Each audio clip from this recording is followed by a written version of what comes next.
Welcome back to Vuln Vibes. This is your essential deep dive into the latest critical security intelligence.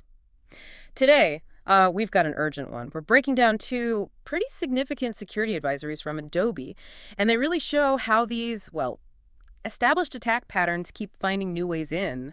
Yeah, we're talking major flaws here. They impact Adobe Commerce, Magento, and also the Cold Fusion platforms. So our mission today, pretty straightforward.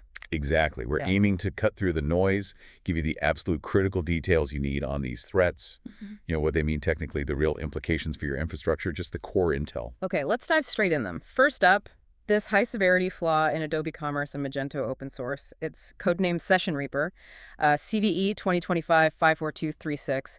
Expert, this thing has a CVSS score of 9.1. Tell us what makes this improper input validation vulnerability so potent. Well, that 9.1, it's definitely not trivial. What's really concerning, I think, is the potential for complete account takeover. We're talking customer accounts in Adobe Commerce, mainly through their Commerce REST API. Now, Adobe says they aren't aware of active exploits in the wild just yet, but an e-commerce security company, Sansec, they've already successfully reproduced one way to exploit this. Yeah. That confirms it's viable. Yeah. Now, the attack vector is real. Right, confirmed. And what's interesting, especially for those of us tracking e-commerce security trends, is that Sansec is drawing parallels here. They're comparing SessionReaper to other big Magento vulns like Shoplift back in 2015 and Cosmic Sting just last year. Exactly. So this isn't some brand new attack concept, which, well, it raises questions about these recurring patterns we keep seeing. It really does. And what's particularly insightful is that SessionReaper, it follows a familiar pattern from Cosmic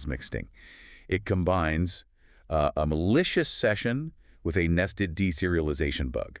Right there in Magento's REST API. Okay, deserialization. Can you break that down a bit? Sure. Think of it like this. Yeah. The attacker tricks the system into improperly reconstructing a malformed object from session data.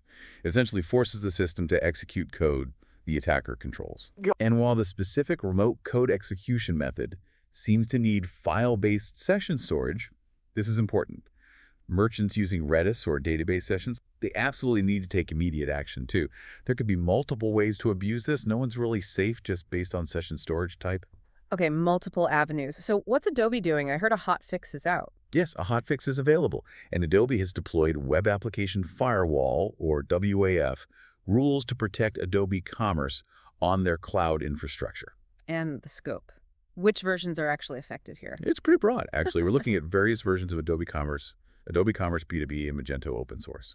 Specifically, version 2.4.9 Alpha 2, and anything earlier than that across the board. Okay. And also the custom attributes serializable module for using that, versions 0.1.0 up to 0.4.0 are also vulnerable. So yeah, a significant chunk of the Adobe Commerce ecosystem needs a patch quickly. Right, so SessionReaper really highlights the complexities in e-commerce security. But let's shift gears slightly. We can't forget about foundational server tech. Adobe's Cold Fusion also has an urgent alert. And the second vulnerability, it's technically different, but carries just as much potential impact. Also, a high CVSS score, 9.0 this time. Yeah, this one, CVE-2025-54236, is a path traversal vulnerability, and it could lead to an arbitrary file system write. For anyone using Cold Fusion, the implications are, well, severe. Path traversal, that's a classic attack vector, isn't it? Absolutely classic, often abused. An attacker manipulates file paths, using .. patterns usually. They try to write files outside of the intended web directories. We see this used all the time to upload web shells, get remote code execution, maybe steal config files. It can potentially lead straight to full server compromise. And the affected Cold Fusion versions, they seem quite recent too. They are. Cold Fusion 2021, that's update 21 and earlier. Cold Fusion 2023, update 15 and earlier.